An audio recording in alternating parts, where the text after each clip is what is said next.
हुकूमत और पीटीआई के दरमियान मुज़ाकरात बाज़ाब्ता बातचीत के लिए स्पीकर कौमी असम्बली अयाज सादिक से असद कैसर की मुलाकात।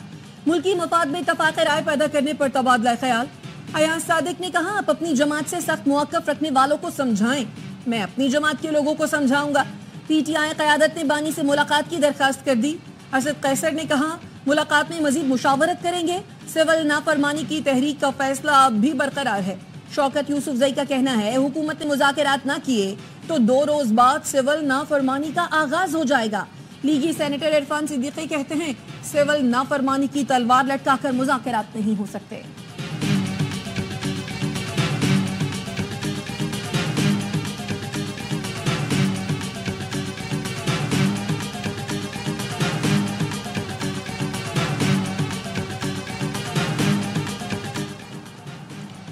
कौमी असम्बली सेक्रेटेरिएट ने मदारिस रजिस्ट्रेशन बिल पर सदर के एतराज़ात JUI को फराहम कर दिए।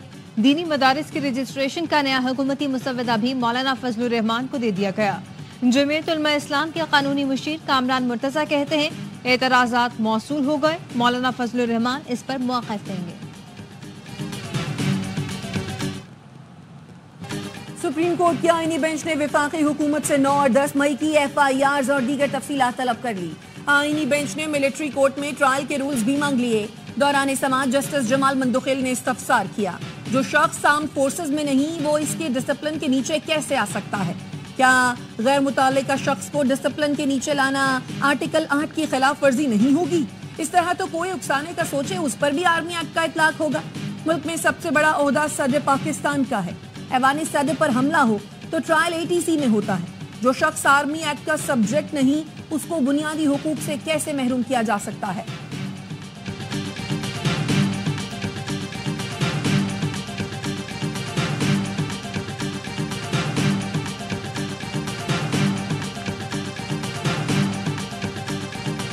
सुप्रीम कोर्ट ने आदिल बाज़ई को डी-सीट करने का फैसला कलअदम करार दे दिया। इलेक्शन कमीशन के खिलाफ अपील मंजूर कर ली गई। केस में हक़ाइक़ जांचने के लिए इलेक्शन कमीशन ने क्या इंक्वायरी की? बस बड़े साहब का खत आ गया तो बंदे को डी-सीट कर दो, ये नहीं हो सकता। सुप्रीम कोर्ट ने इलेक्शन कमीशन के तरीक़ाकार पर सवालात उठा दिए। जस्टिस मंसूर अली शाह ने रिमार्क्स दिए कि क्या इलेक्शन कमीशन ऐसा ट्रायल करने का हक रखता है? ट्रायल कोर्ट की पावर इलेक्शन कमीशन के पास कहां से आ गई? इलेक्शन कमीशन ने तो बुलडोजर लगाया हुआ है। जस्टिस आयशा मलिक ने इस्तफसार किया कि क्या इलेक्शन कमीशन तमाम अदालतों से बालातर है? आपको किसी चीज की परवाह नहीं? क्या आप किसी को नहीं मानते? इलेक्शन कमीशन ने नवाज शरीफ की दरखास्त पर आदिल बाज़ई को डी-सीट किया था।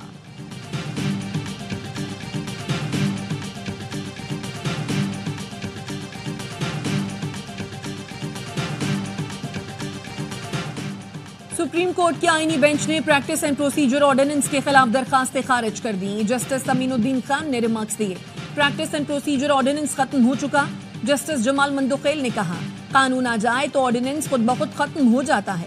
आईन सदर पाकिस्तान को ऑर्डिनेंस जारी करने का इख्तियार देता है। जस्टिस मोहम्मद अली मजहर बोले, ऑर्डिनेंस के तहत बनी कमेटी खत्म हो गई। कमेटी के फैसलों को पास एंड क्लोज ट्रांजैक्शंस का तहफ्फुज हासिल है। चेयरमैन PTI बैरिस्टर गौहर और दीगर ने ऑर्डिनेंस को चैलेंज किया था।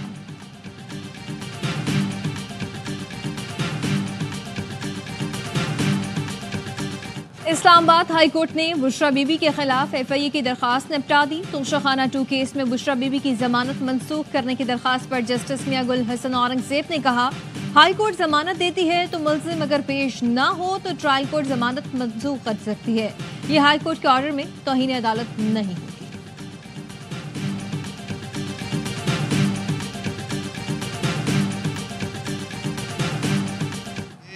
अगर मेंबरान को इतराज़ है तो हम हाउस को एडजर्न करते हैं और कल के लिए और आज हम लिख रहे हैं खत प्राइम मिनिस्टर को। कौमी असम्बली में वज़रा की गैर हाजिरी पर डिप्टी स्पीकर बरहम एहतजाजन कल सुबह 11 बजे तक इजलास मुलतवी कर दिया। कहा, ऐसे हालात में ऐवान कैसे चलेगा? ऑपोजिशन लीडर उमर अयूब बोले, वज़रा की अदम शिरकत इंतहाई अफसोसनाक है। वज़रा ऐवान को बेतौकीर कर रहे हैं। पीपल्स पार्टी के रुकन नवीद कमर ने तजवीज़ दी, वज़रा के आने तक ऐवान की कार्रवाई शुरू न की जाए। अब्दुल कादिर पटेल ने कहा, हुकूमत का रवैया पहले दिन से गैर संजीदा है। ये काम करने के मूड में ही नहीं। इतने ज्यादा वज़रा हैं लेकिन पार्लियामेंट नहीं आते। वज़ीर आज़म शहबाज शरीफ नोटिस लें, हम पार्लियामेंट की बेतौकीरी बर्दाश्त नहीं करेंगे।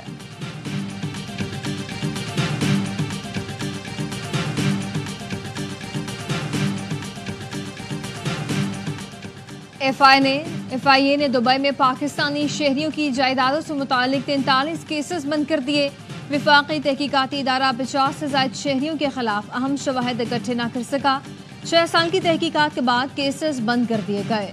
ज़राए का कहना है कि इन 50 से ज्यादा शहरियों का ताल्लुक पंजाब, KP और सिंध से है। 2018 में FIA को तहकीकात का हुक्म दिया गया था।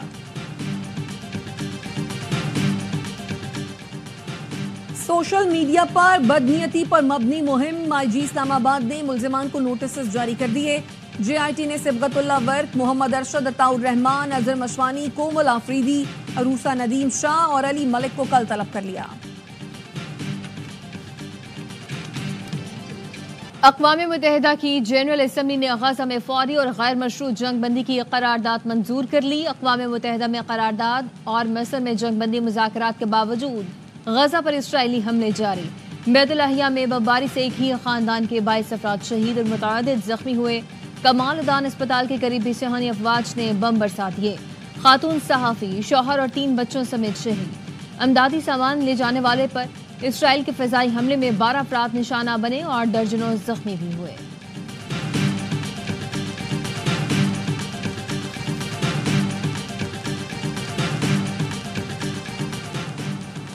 नौ मुंतखब सदर डोनाल्ड ट्रंप ने चीनी सदर शी जिनपिंग को अपनी तकरीब हलफबरदारी में मदऊ कर लिया। ट्रंप 20 जनवरी को हलफ उठाएंगे। FBI के सरबरा क्रिस्टोफर रे का मुस्ताफी होने का ऐलान। ट्रंप का कहना है FBI के डायरेक्टर का इस्तीफा अमरीकियों के लिए बड़ा दिन है। ट्रंप ने कशिप पटेल को FBI डायरेक्टर नामजद कर रखा है।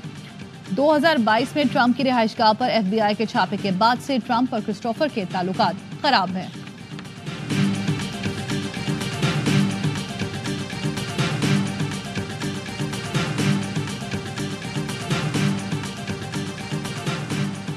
किर्गिस्तान के बर्फपोश पहाड़ों के दरमियान कराकोल इंटरनेशनल एयरपोर्ट दोबारा खोल दिया गया है। एयरपोर्ट दुनिया भर में मशहूर है। इसे सियाहत के फरोग के लिए बनाया गया है।